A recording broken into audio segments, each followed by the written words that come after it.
이스라엘 백성들이 홍해를 건넌 후 75일째 되는 날입니다. 가지고 나온 식량이 이제 모두 다 떨어졌습니다. 이제 먹을 게 걱정이잖아요. 그래서 모세를 원망합니다. 문제가 생기면 영락없이 원망합니다. 여러분, 이스라엘 백성들 한번 보세요. 홍해를 어떻게 건넜어요? 하나님이 갈라주셨잖아요. 그래서 건넜잖아요. 그리고 3일 길 가다가 또 목이 말랐어요. 마라라는 곳에 가니까 우물물이 있는데 쓴 물이에요. 또 하나님이 그것을 또 단물로 바꿔주셨잖아요.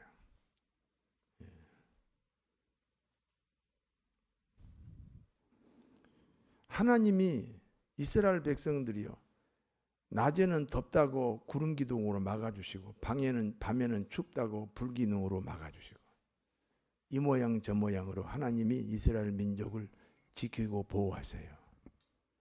그런데 문제만 생기면 원망을 해요. 하나님의 은혜를 기억하지 못하는 거예요. 어쩌면 그렇게 하나님의 은혜는 빨리 잊어먹지요. 여러분 지금 보고 계시죠? 보고 계세요? 안 보여요? 보이지요? 하나님의 은혜예요. 들리세요? 하나님의 은혜예요. 말할 수 있으세요? 아멘 해보세요. 다 말씀하시네요. 하나님의 은혜예요. 걸을 수 있으시죠? 하나님의 은혜 아닌 것이 없는데 어쩌다가 한두 가지 불편한 일이 생기면 영락없이 원망합니다.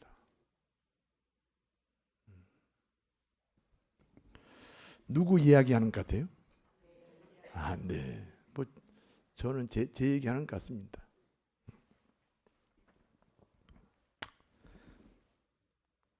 원망하는 이스라엘 백성들을 하나님은 책망하지 아니하시고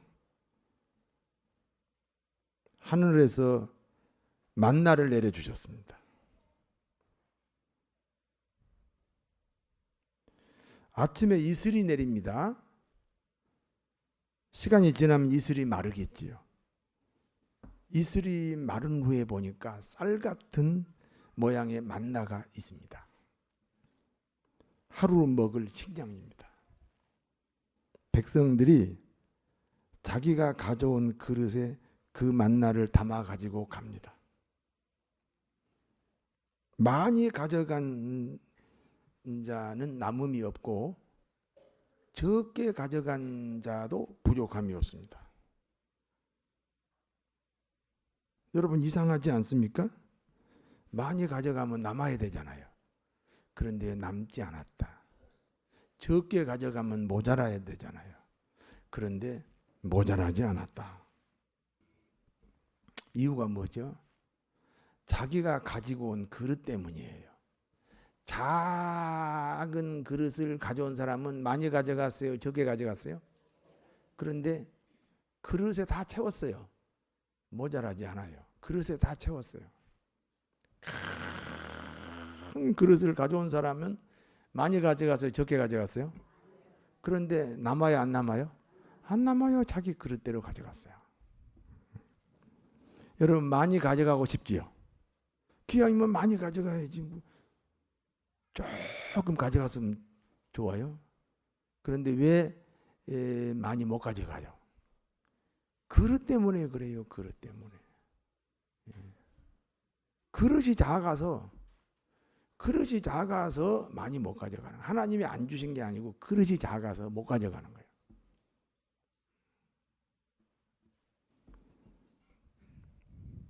만나는 아침마다 내리는 만나는 이스라엘 백성이 세끼 먹었던 식량 만나는 하나님이 주시는 축복을 상징합니다. 여러분 축복을 많이 받기를 원하시지요? 그런데 아멘을 안 하면 참 내가 걱정이에요. 봐요. 복을 받기를 원하시죠. 그런데 가만히 있으면 하나님이 뭐? 너는 그러면 복을 안 받기를 원하는구나. 이렇게 결정하시면 어떡하시려고. 가만히 있어 입을 다물고. 큰일 나요. 나는 걱정이 돼서 한 번 더 하겠어요. 아니 가만히 있으면 하나님이 내가 입으로 시인한 대로 산다 그러잖아요. 네가 입으로 시인한 대로 내가 너에게 시행한다 그러잖아요. 근데 왜 복 받고 싶냐 그러니까 가만히 있어요. 큰일 나요. 큰일 나. 다시 물어볼게요.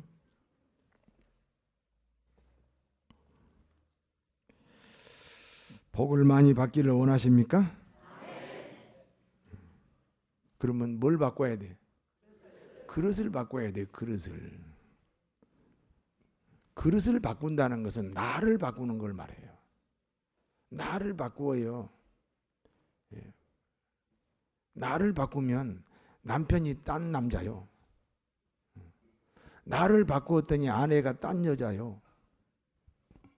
나를 바꾸었더니 세상이 딴 세상이요. 그렇게 나 바꾸는 게 힘들어요?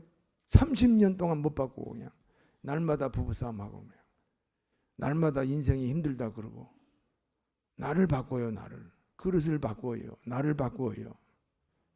그래서 앞으로는요. 교회 갈 때 금포교회 간다 그러지 말고 금포교회 그릇깨로 가자. 그릇을 깨야 새 그릇 받잖아요. 나를 깨는 거예요. 나를 깨버려.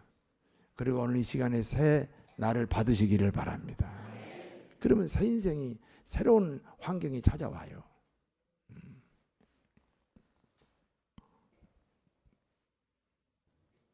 그릇을 바꾸어요. 큰 그릇으로 바꾸어요. 그래서 보다 나은 인생이 되시기를, 보다 나은 인생이 기다리고 있다는 사실을 반드시 기억하시기를 바랍니다. 이스라엘 백성들에게 아침에 내리는 이 만나가 식량이라 그랬잖아요. 만나를 양식으로 삼고 가나안을 향해 가고 있습니다. 사실 우리가 어디로 지금 가고 있죠? 우리 인생이 천국으로 가고 있잖아요. 제가 한번 물어볼까요? 고등학생한테 물어봐요. 너 어디 가니? 학교 가지요. 졸업하면 어디 가니? 대학교 가지요. 대학교 졸업하면 어디 가니? 군대 가지요. 군대 갔다 오면 어디 가니? 취직 가지요. 장가 가지요. 그 다음에는 40대가 되지요. 그 다음에는 50대가 되지요. 그 다음에 60대가 되지요. 그 다음에 70, 80이 되죠. 그 다음에 죽지요. 그러면 지금 뭐하러 가는 거예요? 죽으러 가는 거예요.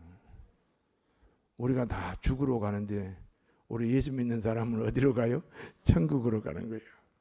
예, 천국으로 가고 있는 거예요. 지금 이스라엘 백성이 광야에서 가나안으로 가고 있는 이 모습하고 우리가 지금 이 광야라는 세상에서 천국으로 가고 있는 동일한 형편, 동일한 환경이라는 사실을 기억하시기 바랍니다. 그런데 가나안으로 가는 그 행군의 모습이 온 회중이 함께 가더라 그랬어요. 온 회중이 함께 가더라. 교회 중심 생활입니다. 교회 중심 생활이 축복받는 최고의 비결입니다. 저는 경찰 선교를 오래 하니까 또 내가 하다 보니까 이게 직책이 높아져 갖고 주로 경찰 그 총경들 서장급 이상 총경이면 이제 군대로 말하면 대령입니다. 대령. 그다음에 경무관 별 하나. 그다음에 이제 치안감 별 둘, 치안 정감 별 셋, 치안 총감. 그래서 이제 경찰청장이 치안 청감입니다. 치안 총감입니다. 그런 사람들을 주로 많이 상대를 합니다. 그런데 이 사람들은 1년 이상 근무하지 못해요. 뭐 제주도 갔다가 강원도 갔다가 전라도 갔다가 충청도 갔다가 심지어는 외국의 영사로 많이 가죠. 영사로도 갔다가 이렇게 계속해서 이동을 합니다. 그런데 이제 그 간부들 중에 기독교인들이 있습니다. 그러면 이동할 때마다 교회를 옮기느냐? 안 그렇습니다. 단 한 사람도 그런 사람을 못 봤습니다. 뭐 미국 가서 5년을 있건 제주도 가서 3년을 있건 자기가 섬기는 교회는 따로 있습니다. 물론 예배당에 매주마다 못 가. 제주도에서 무슨 비행기 타고 서울까지 올 수는 없고, 그러니까 제주도로 발령 나면 제주도에서 예배를 드리지만 그러나 본교회가 있어요. 내가 섬기는 본교회가 있어요. 그래서 아무 교회는 어느 교회야? 아, 어느 교회래? 그래?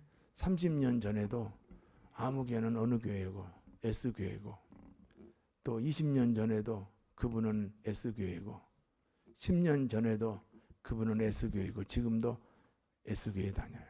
왜 그러냐? 그래야 복 받아요. 믿습니까? 교회 중심 생활이라는 거예요. 교회 중심 생활. 그 교회 사정이 내 사정이다.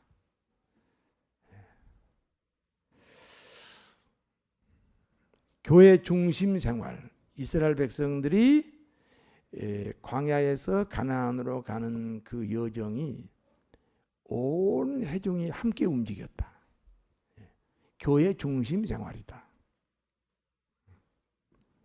교회 중심 생활이 축복받는 최고의 비결인 것을 기억하시기 바랍니다. 여호와의 명령대로 길을 가고 있습니다. 여호와 하나님의 인도를 받고 신광야를 지나 지금 르비딤까지 왔습니다. 그 르비딤까지 왔는데 여전히 목이 말라요. 물이 없어요. 여러분, 하나님의 인도함 가운데도 고난이 있을 수 있습니다. 고난이 반드시 저주가 아닙니다. 고난이야말로 축복일 경우도 있습니다. 훈련소에서 훈련 안 받으면요, 다 총 주면 다 그 총으로 지가 죽어요. 훈련을 받았기 때문에 총을 관리할 수가 있잖아요. 그 훈련이 그게 고난이에요. 우리가 때때로는 고난을 당해요. 왜? 축복을 주면 그 관리할 수 있는 그 고난을 통해서 나중에 하나님이 축복을 주면 그 축복을 관리할 수 있는 능력을 기르는 시간이다. 그렇게 생각하시기를 바랍니다.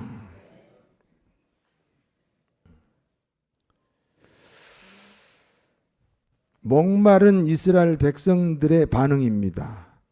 여전히 어려움만 당하면 모세와 다투더라. 모세를 원망하더라. 물이 없어 목이 마른 것이 모세 때문이라는 거예요.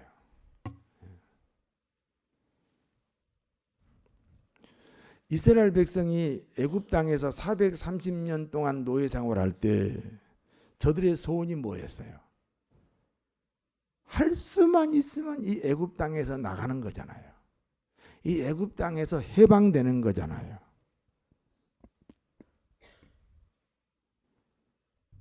그래서 하나님이 모세를 통해서 이스라엘 백성을 애굽에서 탈출을 시켰잖아요. 심지어는 홍해를 갈라가면서까지 이 애굽에서 이스라엘 민족을 탈출시켰잖아요. 막상 애굽에서 나오니까 다시 돌아가고 싶다는 거예요. 인생의 목마름 때문에 다시 돌아가고 싶다는 거예요. 어떻게 보면 노예 생활을 다시 그리워하는 거예요. 여러분, 원망은 마귀가 먹는 밥입니다. 여러분 안에 원망이 있으면 마귀가 여러분 안에 있는 그 원망이 마귀의 밥이니까 그걸 먹으려고 우는 사자와 같이 두루 삼키를 자라를 찾아 헤맨다 그랬어요. 원망, 내 안에 원망이 있어요. 원망은 저주를 불러들이는 주문과 같습니다. 복을 받고 싶습니까? 또 아멘 안 하시네요. 복을 받고 싶습니까? 네. 그러면 원망이 사라져야 돼요. 원망이 사라지기 전에는 절대로 복을 못 받아요. 여러분 여러분의 말투 중에 뭐 저를 포함해서 시원하면 뭐라 그래요? 시원해서 죽겠다. 배고프면 뭐라 그래요? 배고파서 죽겠다. 좋아서 죽겠다. 이게 다 원망이에요. 우리는 말투 속에 아주 원망이 묻어 있어요. 아니, 습관이죠. 아니요. 습관이 원망이라는 거예요. 원망이 습관이라는 거예요.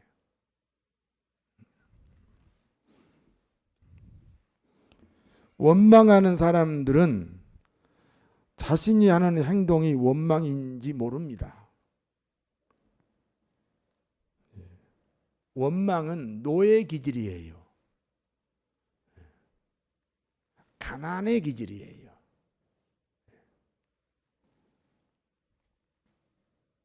의타적이지 말고 주도적인 성격, 소극적이지 말고 적극적인 성격, 수동적이지 말고 능동적인 성격, 부정적이지 말고 긍정적인 성품을 가져야 될 줄 믿습니다. 원망하는 백성들 앞에 모세는 어떤 행동을 했습니까? 백성들이 모세를 막 원망하고 막 모세를 비난하고 막 애굽으로 다시 돌아가자 그러고, 그럴 때 모세는 어떤 행동을 했는가 하는 겁니다. 하나님께 기도했습니다. 문제 앞에 하나님께 기도해야 됩니다. 기도하지 않고 걱정하거나 기도하지 않고 근심하거나 기도하지 않고 좌절하거나 기도하지 않고 낙심하는 것은 적극적인 표현으로는 하나님께 반항하는 것입니다. 소극적인 표현으로는 하나님을 인정하지 않는 겁니다. 왜 기도하지 않아요? 하나님 인정하지 않으니까 기도하지 않죠. 여러분, 학생이 말이에요. 자기 집 딸이 5학년인데 아마 돈이 5천 원이 필요한가 봐요. 근데 엄마한테 절대 달라고 안 그래요. 왜 그럴까요? 엄마를 인정하지 않는 거죠. 엄마 입장에서 화가 나겠어요? 안 나겠어요? 그때 쓰는 것이 군밤이에요. 얼마나 괘씸하겠어요. 왜? 문제가 있는데 기도 안 해요. 하나님을 얼마나 무시하는 거예요.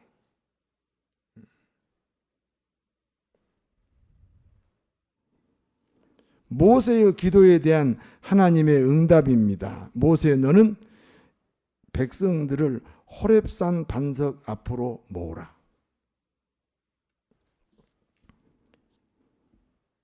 백성들 앞에는 장로들을 세워라. 나 하나님이 반석 가운데 서리라.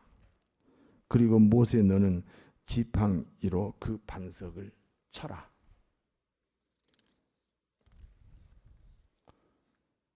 그러면 그 반석이 둘로 갈라질 것이다. 그리고 그 갈라진 틈 사이에서 물이 나온다. 모세가 그대로 행했습니다. 200만 명의 목마름이 한꺼번에 해결되었습니다. 우리가 성지순례를 가면 꼭 코스 중에 그 둘로 갈라져서 물이 나온 반석 보러 갑니다. 지금도 물이요, 막 콸콸콸콸콸콸콸 어마어마하게 나와요. 200만 명이 일시에 먹을 수 있는 물의 양이 나오고 있습니다. 하나님은 무슨 이유로 반석에서 물이 나오게 했습니까? 아니, 생각해 봐요. 우리가 이렇게 풍수 지리를 보면, 지리학을 보면 수맥이라는 게 있잖아요. 그럼 거기에다가 우물을 파야 물이 나오죠. 그런데 세상에 어떻게 큰 바위에서 그 바위를 둘로 쪼갰더니, 또 지팡이로 쪼갠다는 것도 그렇고, 어쨌든 이제 쪼갰어요. 하나님이 쪼갰지요. 그런데 거기서 물이 나온다. 왜? 왜 그와 같은 방법으로 그 반석 큰 바위를 갈라서 거기서 물이 나오도록 하나님은 이스라엘 백성의 목마름을 그렇게 해결했느냐 그 말입니다. 맨 앞에 장로들이죠. 그 다음으로는 뭇 백성들이 지금 보고 있습니다. 반석은 큰 바위입니다. 모세가 그 바위를 지팡이로 내려치니까 둘로 갈라지면서 엄청난 물이 솟아오릅니다. 200만 명이 먹을 수 있는 물입니다. 이 광경을 보고 있던 장로들 그리고 뭇 백성들이 모세의 권위 앞에 모두가 무릎을 꿇었습니다. 하나님은 반석에서 물이 나오게 함으로 지도자 모세의 권위를 세워주신 것입니다. 여러분 생각해 봐요. 어떤 분이 이제 몸이 아파요. 그래서 목사님에게 기도를 받으러 왔어요. 그러면 내가 담임 목사니까 기도를 해드려요. 그럼 병이 나아야 돼, 안 나아야 돼요? 나아야 돼. 왜냐하면 담임 목사의 권위를 세워줘야지 하나님이. 그러니까 몸 아프시면 오세요. 그냥 병원으로 가실래요? 들렸다 가세요. 네.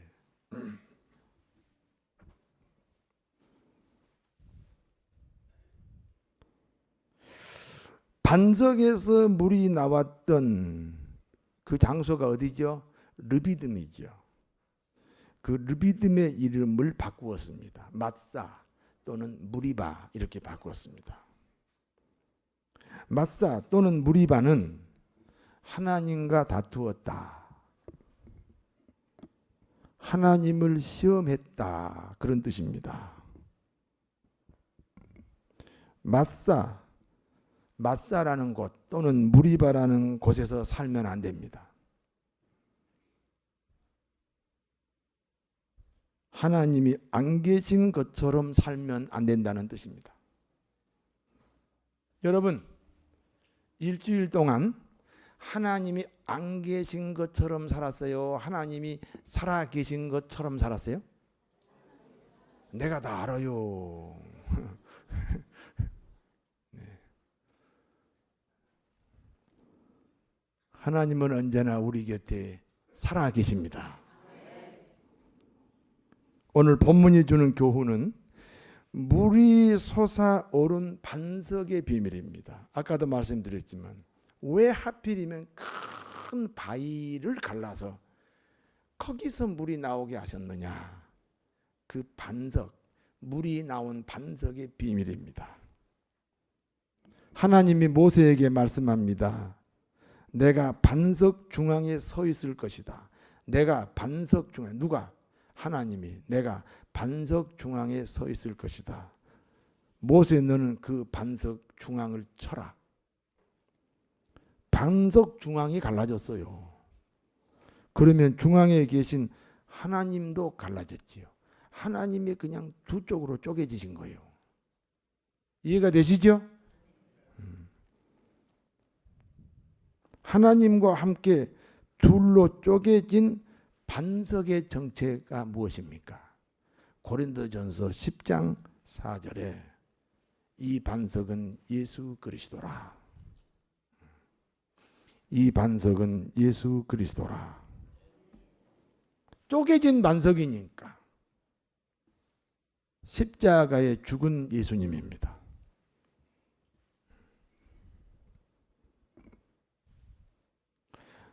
반석이 예수님이라면 반석에서 나온 물은 하나님의 말씀입니다.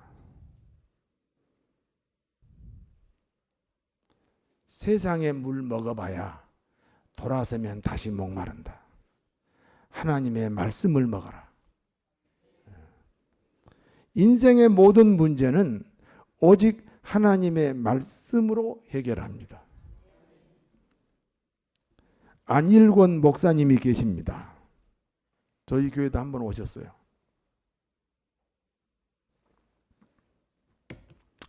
한국 외국어 대학을 졸업하시고 ROTC 8기생입니다. 코롱에 입사하였다가 퇴직하고 사업을 시작했습니다. 31세에 사업 실패로 충격을 받고 완전히 두 눈의 시력을 잃어버렸습니다.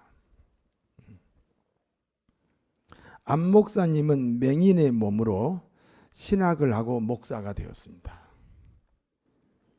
안일권 목사가 세운 십자가 선교회가 있습니다. 우리도 매년 그 감자를 사고 옥수수를 사잖아요. 거기 우리가 그 감자를 사고 옥수수를 사는 것은 그 십자가 선교회를 돕기 위해서 그런 겁니다. 십자가 선교회, 그 안일권 목사가 세운 십자가 선교회는 알코올 중독자, 마약 중독자, 청송 감호소에서 퇴소한 후에 오갈 데 없는 사람들, 다른 나라에서 추방된 자, 노숙자, 이런 사람들을 모아놓고 갱신 운동을 하는 단체입니다. 훈련 프로그램은 아주 간단합니다. 하루에 4번 예배드립니다. 한 번 예배드릴 때 3시간 설교합니다. 무슨 말인지 알겠어요? 하루에 4번 예배드리는데 한 번 예배드릴 때마다 몇 시간 설교해요? 그러면 하루에 몇 시간 설교 듣는 거예요? 12시간을 들어요. 잠자는 거 빼고 거의 듣습니다. 새로 입소한 사람들이 처음에는 견디지 못해서 안 목사님에게 폭행을 하기도 하고 스트레스가 쌓이니까 동네에 가서 난동을 피우기도 합니다. 그렇지 않아요? 하루에 3시간씩 앉혀놓고, 아니 하루에 3시간이 아니라 하루에 4번 예배드리고 한 번 예배드릴 때마다 몇 시간씩? 3시간씩 설교하니까 이 친구들이 화가 나가지고 막 안 목사님 포켓에 돈도 훔쳐가고 막 안 목사님을 막 지어받기도 하고 때리기도 하고, 예. 그리고 이제 화가 나니까 동네 가서 술 먹고 그냥 행패를 부리기도 하고. 안 목사님은 어떤 난관이 와도 아랑곳하지 않고 하루에 4번 예배 시간마다 3시간 말씀을 가르쳤습니다. 세월이 지나면서 이들이 말씀 때문에 변하기 시작합니다. 수료자들이 지금 수천 명입니다. 항상 가면 한 150명 있어요. 또 졸업하고 또 들어오고 졸업하고 또 들어옵니다. 그 중에는 목사도 수십 명이 나왔습니다. 사회 각층에 유능하고 저명한 사람들이 쏟아져 나왔습니다.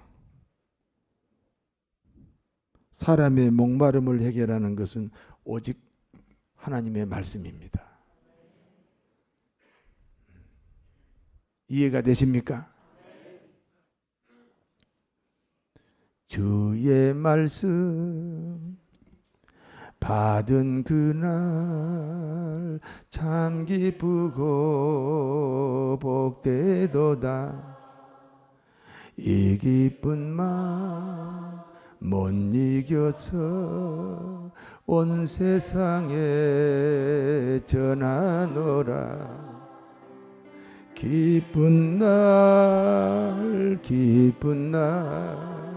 주 나의 죄 다 씻은 날 늘 깨어서 기도하고 늘 기쁘게 살아가리.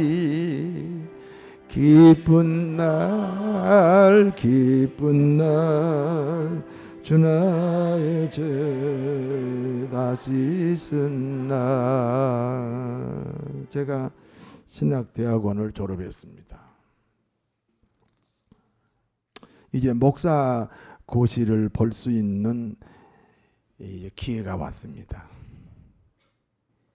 그때 저는 깊은 좌절과 고민에 빠졌습니다. 과연 나 같은 사람이 목사라는 귀중한 일을 할 수 있을까? 자신이 없었습니다. 좌절입니다. 제가 신학교 1학년 때 우리 집 아내하고 만나서 결혼했습니다. 신학교 1학년 때 방학 때 결혼했습니다. 그때 결혼할 때 돈 8만 원 가지고 시작했습니다. 이해가 안 되시죠? 8만 원 가지고 사골세 계약을 하고 무조건 결혼식 하고 남은 돈 가지고 살자. 결혼식 하면 축의금이 들어오잖아요. 그런 가지고 살자. 그렇게 했어요. 그렇게 시작했어요. 제가 직업이 없잖아요. 신학교 다니니까 직업이 없죠. 저희 집사람이 교육 전도사에 16만 원 받았습니다. 그 16만 원 받아가지고 아들하고 우리 어머니하고 이렇게 네 식구가 살아야 됩니다. 방세도 안 됩니다. 방세. 그런데 하여튼 그런 그 어려운 세월을 이겨내면서 4년 동안 학교를 다녔잖아요. 그리고 이제 대학원을 또 신학대학원을 졸업했잖아요. 그런데 이제 포기해요? 그런데 포기할 수밖에 없어요. 왜냐하면 나 같은 사람이 어떻게 목사가 되겠냐 이런 자격지심이 들었어요. 좌절입니다. 낙심입니다.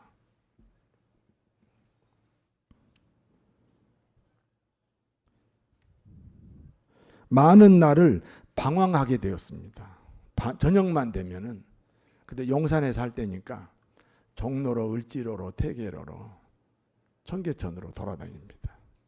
그때 제가 옷깃을 여미고 무작정 다녔습니다. 그때 나온 노래가 무작정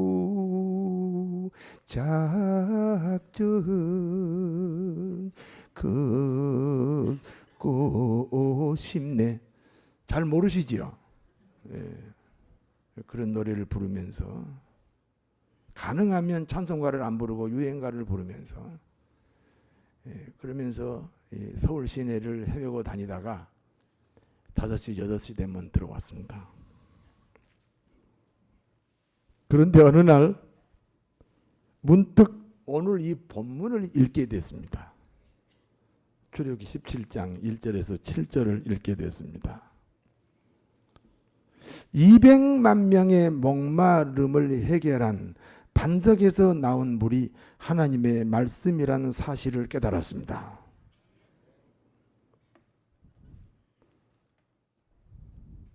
그러면 말씀만 잘 전하면 되네? 교우들에게 말씀을 잘 전하는 사명만 붙잡으면 목사할 수 있네? 아, 말씀만 잘 전하면 되겠구나. 다시 용기를 얻어서 부랴부랴 목사고시를 준비했고 지금 여러분 앞에 이렇게 서게 됐습니다. 괜찮습니까?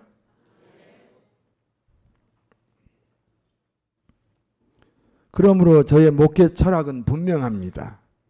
오직 말씀입니다. 목숨 걸고 말씀을 바르게 전하는 것입니다. 하나님이 말씀의 은사를 주셨습니다. 수많은 목사님들이 저에게 말씀 공부를 하고 있습니다. 이스라엘 인구는 200만 명입니다. 목마른 사람들이 200만 명입니다. 200만 가지 인생의 문제입니다. 200만 가지 인생의 목마름입니다. 이와 같은 문제를 한꺼번에 해결했습니다. 반석에서 나온 물, 하나님의 말씀입니다. 말씀만 붙잡으면 반드시 승리합니다. 여러분, 말씀을 붙잡으라 그러니까 이렇게 생각하는 사람이 있어요. 내 허전한 마음, 내 안에 내 자아에 어딘가 허전한 것을 채워주는 그 말씀이 나를 채워주는, 내 어떤 그 불안하고 초조하고 이런 내 그 어떤 내 안에 그 공허한 내 심령을 채워주는 그런 말씀이 아니고 살아계신 하나님의 말씀, 나를 변화시킬 수 있는 말씀, 나를 움직일 수 있는 말씀, 그 말씀만 붙잡으면 반드시 승리합니다. 천지를 창조했던 하나님의 말씀, 이 말씀으로 인생의 목마름을 해결하시기를 진심으로 축원합니다. 기도하겠습니다.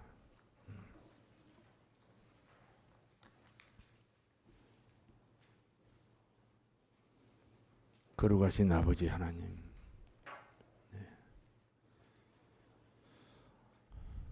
이스라엘 백성들이